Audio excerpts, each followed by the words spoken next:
Alright, so the game is about to release on June 5th, and now we're going to break down the full game and what Etheria Restart has to offer from day one on launch. I'm going to be breaking down the combat system, the characters, the progression system, how exactly the summons will work, also with the updated information, with what they changed because of the dupe drama, and more. All for this beginner guide. So the beginner guide will consist of everything, and I recommend you guys checking the timestamps to make sure you guys are going to actually see the info you want to see, because this video will most likely be very long, as there is a lot of information that is very important to Etheria Restart. Everything will be disclosed, but I'm doing so by also making it so that you guys check whatever part you want through the timestamps. So feel free to do that, and we're going to head right into the video. I will continue making a lot of Etheria Restart content. I hope you guys like the video and subscribe if you're new, so that we can make a lot more of this content moving forward.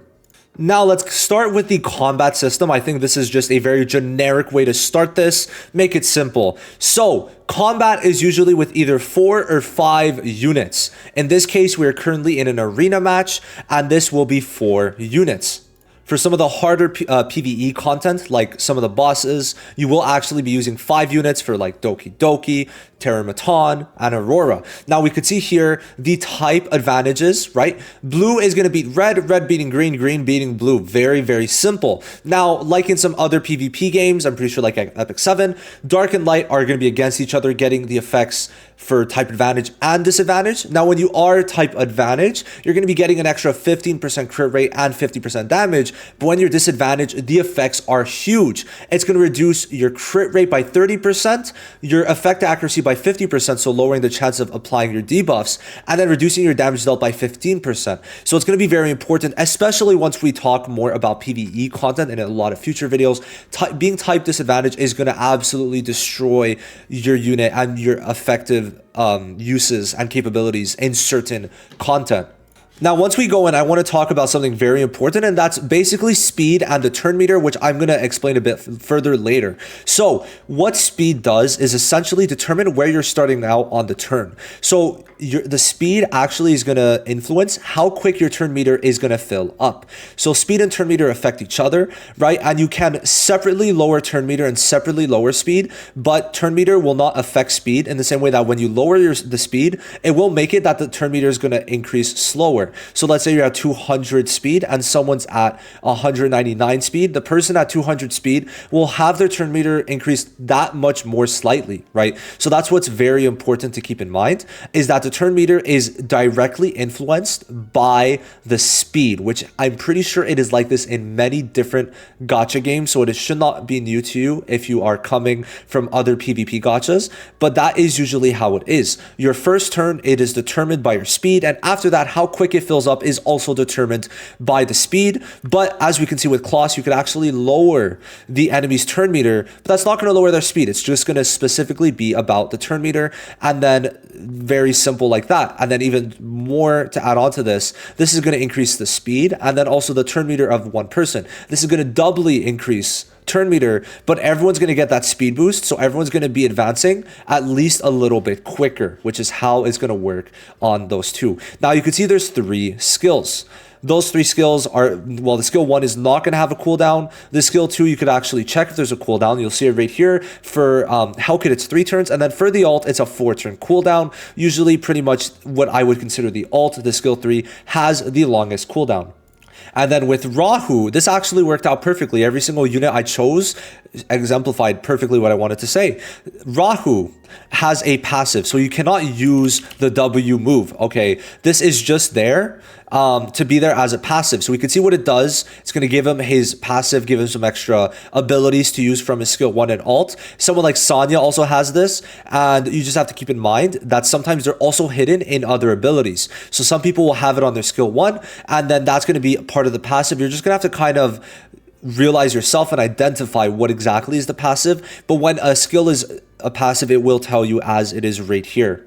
Now let's talk about the characters. So in terms of the characters, there are 3 rarities in the game right now. We have the rare characters, and for the most part, most of these are not used, but I know that some people do use number 41. Then there's SRs. Now in other games, I feel like people are inclined to believe that SRs are pretty weak and pretty bad. However, from the ones I just showed, I would say about 50% of the SRs are actually usable, right? Valerian is honestly a very solid pick in all content. Marvel, especially if you're using manual and PvE, I used them in the beta, and honestly, it was an amazing experience. And of course, he's amazing in PvP. Gray is one of the units that many people are kind of recommending to build just because of how strong he is early game. And Sonya is amazing in PvE content to be able to get the heals off as a free unit, right? And then Rin is able to do some pretty decent taunts, with the unbowed version being pretty good at damage dealing. Kraken's amazing for Doki, right? All these units, right? And then we got SRs. On average, SSRs. SSRs are pretty much all good. I would not say there's one bad SSR without use, but the dev did make it a point to say that pretty much no unit's going to be without value. Almost every unit they are trying to give value. And when you look at the full SSR list, I feel like compared to other games, you'd be surprised to know that pretty much every single SSR has a purpose and has a place to actually be used. Now let's go over the stats just to make sure it's clear, especially the important ones are effect accuracy and effect res. So HP is very clear. That's how much hit points you have. Attack, obviously. Defense, very self-explanatory too. It's going to reduce the amount of damage you take, right? Attack is not always going to be scaling for the damage you do, right? Because for example, Rahu scales off of defense, right? But attack is usually going to be the case, right? So do keep that in mind in terms of the stats. Now, crit rate and crit damage is going to basically make it so you do extra damage. Everyone knows how crits work. Going to basically depend the crit damage on how much extra damage you do. Now, effect accuracy and effect res are the two I want to talk about. So effect accuracy is going to help with landing debuffs that have a % chance. So for example, if we go to Marvel, I suppose Marvel could work off the top of my head. No, right here. So damage to all enemies, 55% chance to extend all skill cooldowns by 1 turn. Effect accuracy, having higher effect accuracy would give you a higher chance to land it. However, counter to that is effect res. The higher the effect res, the higher it is to resist the debuffs, right? So let's say someone has 100, let's say 50% effect accuracy. Well, obviously, if you get very high, 100, 150, 200% effect res, you're going to have a much higher chance to resist the effect accuracy. However, it's not really recommended because there's like different sets that block debuffs completely. But effect accuracy is an amazing one to build, especially for units like Marvel, where you have a 60% chance to lower the target's turn meter by 50%, but you do have to proc it, right? So having effect accuracy on a unit like Marvel is extremely important. And yes, dupes do affect the units, right? In every single mode. There was basically a little controversy where people found out that dupes work in RTA, and that was a bit surprising. However, now it's kind of mellowed down because it's not going to increase your overall gameplay by a lot. Now, what I mean by this is in other games, you could get some C1s, C2s, right? Get some dupes that will increase the damage or overall usability by 30, sometimes 100%. However, here, the dupe 1 only increases basic stats by 5%. Then this increases healing received, which in some cases might not even be useful, right? This gives another 5% to basic stats, this gives effect res, and this is going to increase your damage dealt and decrease damage taken, right? So there's only 5 dupes, but overall they are not that useful.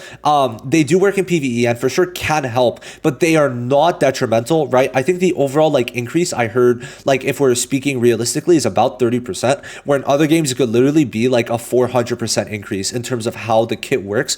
And to be fair, getting dupes is kind of difficult, right? So we have to keep that in mind. I think in the beta, considering I did spend a pretty decent amount, I still only got maybe I don't know, 2 dupes max in a unit, maybe 1, and I did spend a lot, so keep that in mind. Dupes will not completely change the game, and you do not need to hunt dupes, right? So be happy about that. Now, since we talked about the characters, let's talk about the summons and how exactly this works. I think genuinely this is just one of the best gacha systems ever, if not the best. Let me know if I'm wrong. And how this works is there's multiple different banners. So you have your featured banner, your new featured unit. I think the one after this we don't know, but there will be another one after Freya, of course. We have some basically rate up banners, which are units already in the standard, kind of just chilling there, that aren't really that new, you could say. They're just there kind of as an extra custom rate up is how I see it, right? And this is specifically an LD rate up banner. This is a targeted summon that everyone gets. We got the permanent summon and then the light and dark standard banner. So you could count essentially 2 standard banners. Now this banner and all the pities are essentially going to be reduced to 80. I'm pretty sure it's all of them. Please correct me if I'm wrong. I think one of them might stay to 100, but every pity currently is 100, and I'm like 99% sure all of them are going down to 80. So even better, 80. Now, why is that big? Well, for the featured banners, it is a 100% pity. That means on the Freya banner, you're guaranteed Freya. On the Messiah banner, you're guaranteed Messiah when you pity. The only SSR is them. Now, more than that, because it's 80, it means you don't have to do many summons. However, it also transfers over. If you only did a certain amount of pulls, for example, it shows here 70, right? If I go down, right, we get this, cool, we get nothing. It is what it is, right? Then we go and we see it's at 60. This is going to transfer over, right? So whatever unit comes out next as a featured unit is going to transfer over with that pity to 60. However, one thing very important is Freya, if you check the permanent summon, is on the permanent standard banner, which means the minute the featured banner comes out, they are immediately going to be added to the standard pool. And that also goes for light and dark units, which is absolutely amazing. So light and dark units do have their own banner here, right? With only Doki, Messiah, Heinrich, Sonya, and Lily, and also the SR and rares. Well, I guess the rares, they put a bunch of anything, but it is what it is. Now, one thing to keep in mind, though, is that this is also going to be separate, right? So these pulls are much more difficult to get. You're usually going to get them through events, right? I think there's one time you could get it 10 times in here, and there is some in PvP. However, that's kind of it, right? You're not going to get as many. Keep that in mind, right? That's for sure. But of course, it's a decent banner to have. You will probably be able to pity on this banner, considering it's also 80 now, and I think there is soft pity on this banner, right? So it is pretty good, right? Yes, so after 50 pulls, so the soft pity is 50, right? After 50, you're going to be able to get it. So that is pretty huge. Now, for the permanent standard banner, we have to talk about this, wherein there's also the same thing. 50 is the soft pity. I believe it works a bit differently here, but let's see. Pretty sure I'm wrong. Never mind. So what I want to talk about finally is the targeted summon. And this is going to be something to say, I'm probably going to make a whole video on this, but you probably are going to need to wait. You're not going to use this day one. Please do not use this day one, because for the first week, you're going to be getting probably like 50 pulls a day. Maybe a bit less, but that's how it felt, right? Even as free to play. Like there was one day, I think I got like 100 pulls for free, right? And what this means is you're going to get a lot of units in your first week. So make sure you save it. How this works is you're going to select a unit.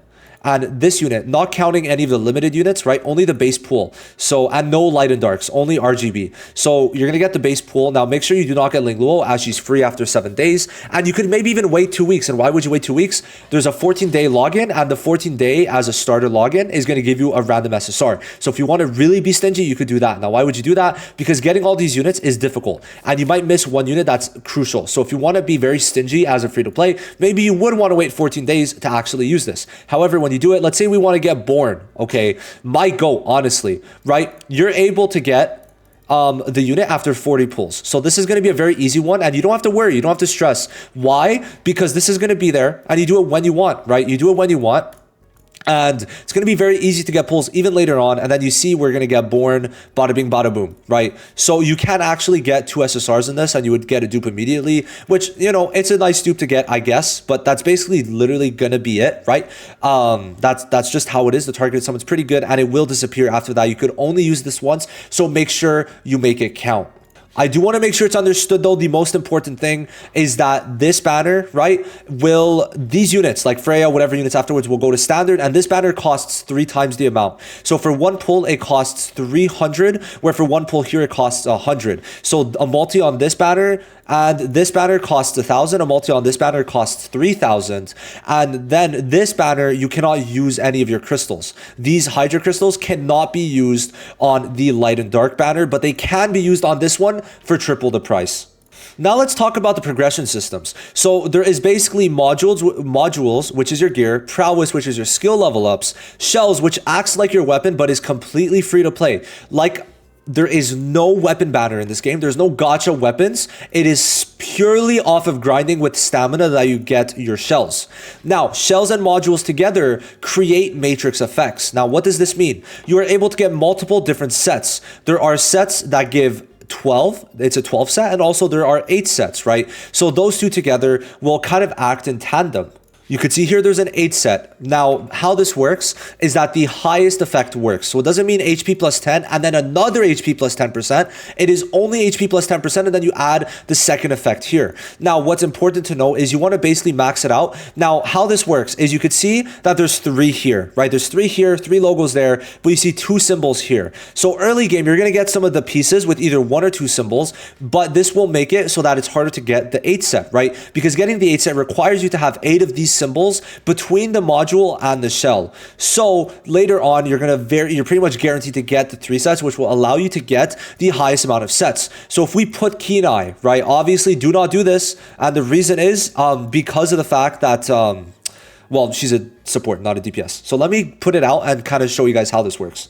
So you'll see here that we currently have 12 Fury and 6 Swift Rush. Now the thing is that, first of all, this is an 8 set. So let me change the actual gear piece and kind of give a perfect example to go alongside the shell so it makes sense.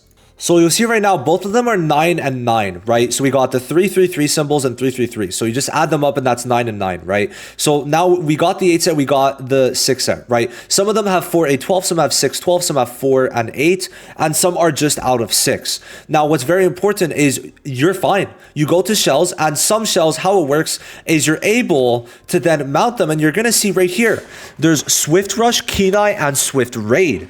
So now all of a sudden, I currently have 12 and 12. So shells and modules together will make the matrix effects total. Now we're going to go on to talk about the matrix effects first. So what's important, I'm going to only talk about the matrix effects part and then go forward with that. So what we have to see is that you're actually able to change the actual set stats, or like the set, like which sets they are when it's like a level 1. So let's say you could imprint everything here onto another one when they're not fully maxed out, right? And that's how it works. So if you have a really good one with the passive effects and you want to change for the different matrix effects, that's how this would work. And that's how it's going to make it easy to get the 12-12 or the 8 and the 12 or the 6-8-12, right? However you want to do it. There's so many different ways you're actually able to do these matrix effects that it takes a full video on its own. Now for the gear, let's talk about the gear. So there's a main stat. This is meant to be attack. This is meant to be HP. This is meant to be defense. Now on the right, it could literally be anything. So you could have attack bonus. You could have crit damage, crit rate. You could have defense percent, HP percent, right? You could have effect accuracy, effect res, right? All of that is on the right, and it's the same piece just 3 times, and you basically just have different stats that you could get. Usually with percents are the ones you're going to be choosing on the right, never flat stats on the right. So that's how it works. These 3 are the same, and then we got attack, we got HP, and we got defense. Now you can see there's substats. So yes, the substats will be there. Certain pieces have full 4 substats already there, but some do not, right? Some do not, but it seems like most of these do, right? You could see here though, there's only 2 unlocked. So this means, first of all, you're going to have to unlock level 3, unlock level 6, to be able to get the stats to then upgrade them. Because if we go here from the start, if you have 4 stats leveled up already in there, you're going to immediately start increasing the grades. So you're going to see here that every 3 levels, you're going to increase one of the substat values, and that's going to go until level 15. So let's just spam it, and then you'll see we get fully maxed at level 15, and then we get a total of 5 boosts because we had a max of 4, right? So that's very important, is that especially late gearing, you're going to want to make sure there's 4 stats so you can max out, especially if you're trying to get speed. This is how it would be. You're going to try and push for the speed, and the hope would be all 5 rolls go into speed, but today we got unlucky as hell with that. Now, one thing, especially early on, if you do level up your gear, what you should probably do is go to recycle. This is something that I did early on. And what you're going to do is the ones that you leveled up, you could just recycle, because you're going to be pretty low on coins to where you're going to need to do that to make sure you don't get absolutely fucked over by not having enough coins. Since we already talked about shells, we're going to move on to shells. There's not much more. It shows what's added here, but let's go on to shells. So shells, how they work, essentially, it gives you a passive, right? Now, there's 3 passive effects. There's stats and there's a skill, right? Now, these passive effects, you're able to change on your own. You could reconfigure them. So you could keep one and just keep on reconfiguring, right? So the max is going to be an 18 speed increase. So this is going to be one of the base stats, right? So it shows what you could get. It's going to be one of the base stats, defense, HP, or attack. This one's going to be one of the other stats, affect res, affect accuracy, shield increase, healing increase, speed increase, crit damage, crit rate. And the third one's going to be kind of a unique passive. There's many, so you're able to increase type damage increase, affect accuracy, and things like that on the third one. And they're all going to be pretty good and all change depending on the build, which is why it's going to be very intricate, right? Now to upgrade, it's going to be very important because look, you get 40 speed here, 40 speed, right? So on the higher level shells, it is very important to max level these because they are going to be giving you a tremendous amount of speed. 40 is not something to scoff at. And even the other stats are going to be very important, right? Sometimes just leveling up shells is the difference between living or dying in some cases, which is definitely very important to keep in mind. And then there's a skill. Now, these skill, for example, this has a 0 cooldown, which means this could be used immediately whenever you have it, right? So every 2 times the owner animus uses one skill, increases the owner's final damage by 5% and effect accuracy by 7% up to 8 stacks, right? Now, other ones will have cooldowns and sometimes there will be a stop. So this is only going to be usable after 4 turns, every 4 turns. That's how it works, right? So it's going to do at the start of the battle, put the person into void, and then afterward, every 4 turn, then they're going to get the void thing, right? So that's something to keep in mind. This one is usable right away, but the cooldown is 4 turns, right? This one is also usable right away with the same thing. This one, crazy enough, is usable right away, but with an 8-turn cooldown because it literally resets all the cooldowns that you have. Now, what's very important to make sure is like you see. So the cooldown, the first skill, which check out Pridewin, goated site, complete database. Now, the first one shows how many turns it takes to first activate, and the second one is going to be how many turns to reset it, the cooldown. Now, shells themselves, just to make sure it's understood, we could talk about where you get each thing. So shells will be gotten in Grim Pursuit. You're going to want to do the later ones to be able to actually get the better ones. The best ones really are from Sharon onwards. I mean, it really does start with Golden Lion and then like obviously Lighthouse. Those are really the main ones. However, Nico Nana, like you could definitely you could get some good mileage out of Gigabyte for sure. And then for gear, it's going to be out of Threshold. There's 3 different ones that all drop different matrix sets that you could see here, with Inferno dropping special ones with only a +6. However, you could see +6, except you're getting fucking 25% HP and 20% accuracy, and they're all very good with the basic sets, right? And they only drop the 3 set. However, if you see here, Hell 3 also drops the 2 sets, so that's something very important. Then you got Doki with a different set of actual gear sets, likewise for the rest. And then we've got prowess. So how this works is it's going to have skill traits, you could say, for every skill. So skill 1, 2, and 3 can all be upgraded. And 4 times you're actually going to be able to fully upgrade them. And when you upgrade that, what you are going to need are these jellies, right? So I don't know where I could show you them. Hold on. These perfect lattices is what you need to actually level up the SSRs. And then the evolution lattice is what you need for the SRs, right? So SSRs, those are very hard to come by, honestly, and you got to make sure you use them correctly. But for these, you don't need to. It's only for the level 1, 2, 3, 4, and 5, right? Now, every one of them is going to increase it, and you can see what exactly it does. So level 2 increases damage multiplier, level 3 increases the chance of gaining backup, so on and so forth. However, the stats are as important, and on usually the skill 1 or the alt, the skill 3, they're going to hide speed on some of the units. For example, for Messiah, it's on his alt, right? And then we can go to Lily, it's on her skill 1. So you're going to have to be wary of this and make sure you choose correctly on that, because the stats are almost as important, especially for the speed, as the rest, right? So be very wary of that, be very mindful of that to make sure you choose right. And of course, I will be making many videos, and Pride One will for sure also be updating their guides as we go to see which ones are the best to level up. But you're going to get your increased stats, speed, and also levels all from prowess. Now, to actually get the materials for prowess, it's going to be in GP Outpost. So the 4 for actual character progression is investigation to increase your XP, GP Outpost to increase your skill levels, threshold for your gear, Grim Pursuit for your shells. Now let's talk about the game mode. So we could pretty much go through almost everything. We're not going to get through the events. I think those are I'm going to say for like, we don't really need to get through. There's going to be more and more. They could also change, but they are pretty unique. So these are the events that you're going to see. So in PvE, you can see the limited events. They're going to be added as time goes. And there's some very simple ones like this. You just bet on who you want to win, right? This one, you're going to do multiple waves and get rewards. This one, you're going to basically kind of do some type of like, I guess you put things here, and then you're going to battle those people later, right? And then afterwards, Cyber Shadows, you're going to get cards, and then afterwards fight. Once again, always fighting. So that one we don't really need to go through. But like I said, Grim Pursuit gives you shells. This one's going to be pretty fun. Threshold is the one that actually you fight with 5 characters. So this one's going to take 5 because they are on average much more difficult, right? So that's something to consider. Now, one thing to also say for this part, since we are getting into the game mode section, is the stars determine how many times you could continuous battle. So for example, 1 star, you could continuous battle 5 times.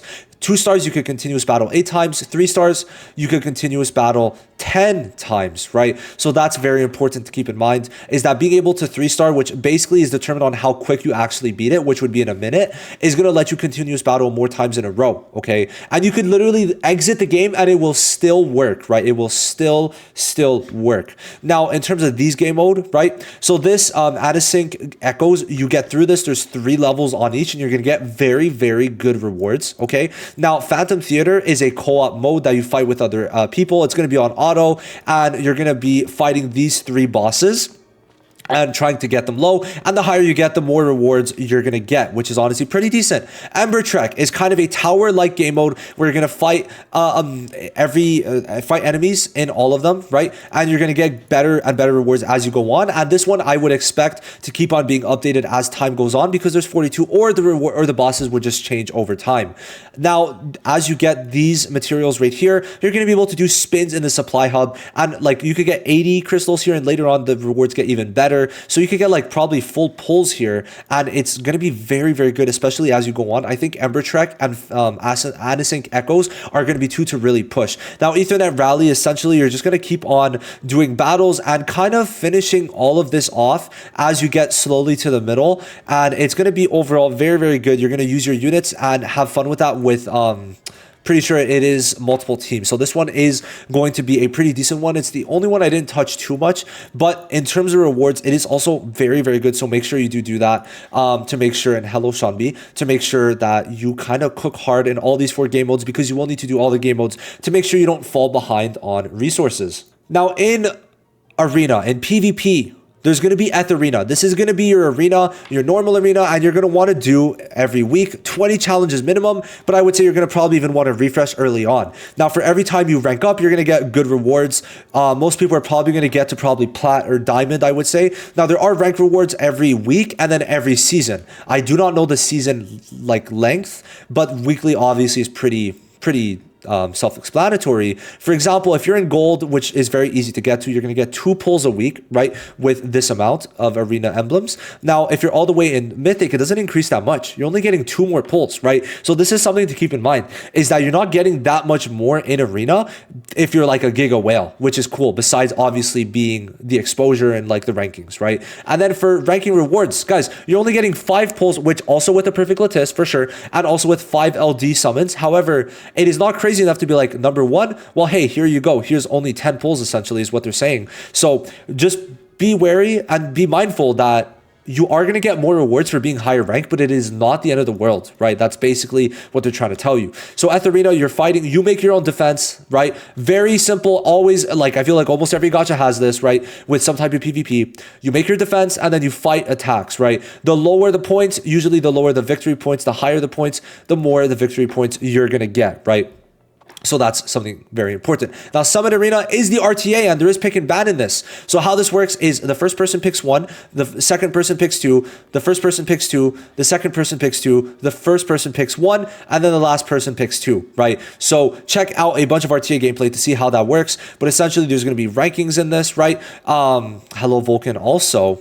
And you're going to see there's 2 shops for both of the Eth Arena and the Summit Arena. And this is also going to give you rewards for how many times you participate, your rank up, your ranked rewards, which these ranked rewards do give a pretty decent amount more. However, don't be fooled. Remember, this is only season settlement, so there's no weekly, which means you would have to take out like the weekly rewards, and that's the true amount. But yes, RTA does give more, and there are ranking rewards, and this is going to be for dupes, which is pretty good actually. It is actually pretty good. And then also this is going to be for LD summon. So like I said, once again, it is not like super insane on rewards. And Fearless Arena, you're matching up with 8 people in a tournament like style to get some more rewards. Honestly, pretty decent overall, simple rewards.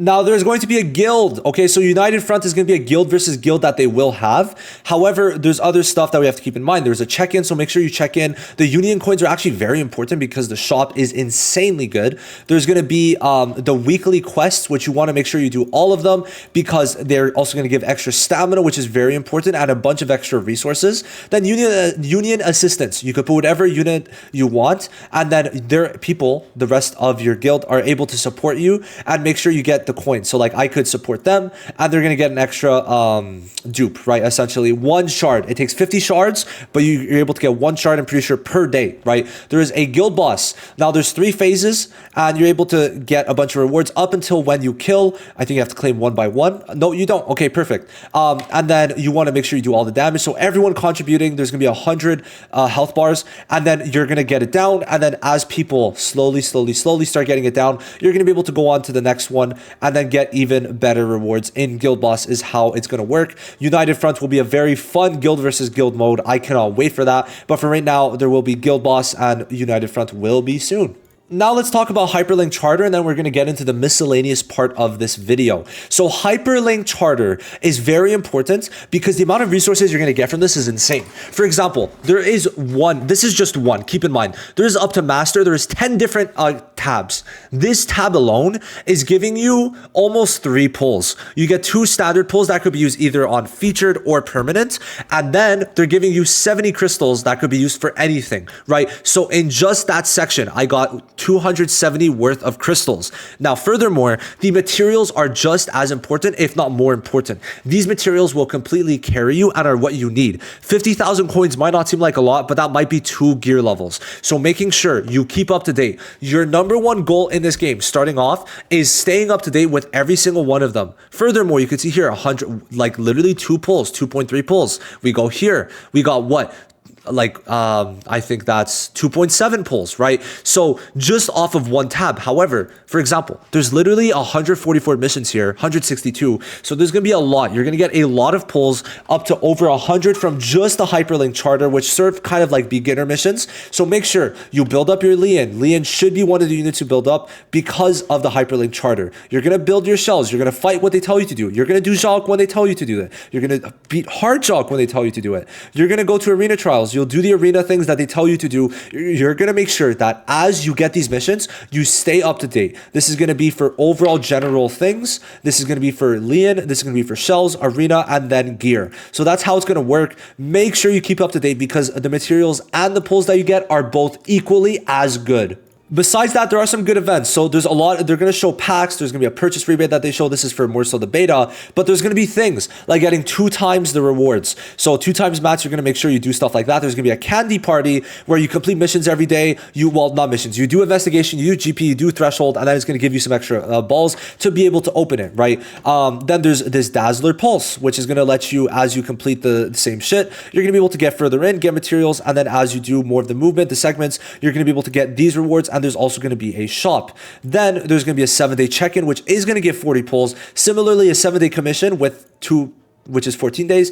This is going to give a random SSR, so also very nice. There's going to be another growth boost, so that's 5 pulls. Then every time you do like a Grim Pursuit, a Threshold, or an Ember Trek, you're going to get some different materials there, all that to kind of go together. Now, there are also dailies and weeklies. The dailies you need to make sure you do because the amount of actual mats you get, like you literally get an extra stamina refresh every single day, and they said they would actually increase the amount you get, and I'm pretty sure you get 60 crystals a day, and the weeklies are equally as good also. So so make sure that's done. They have a full thing for 7-day commission, so that is also something they do want you to do. Now, clues basically you're going to get as you continue advancing through the story and doing things. They're going to be able to kind of give you more and also allow you to get some extra rewards from that. Now, pass is a battle pass, obviously very simple. You do the rewards there. Achievement, this is not really something I would like chase. I mean, it's good. It's going to give you a good amount of materials, good amount of mats, right? For sure. Good amount of pulls too. I feel like I've gotten a pretty good amount of stuff from this, especially when you consider the achievement level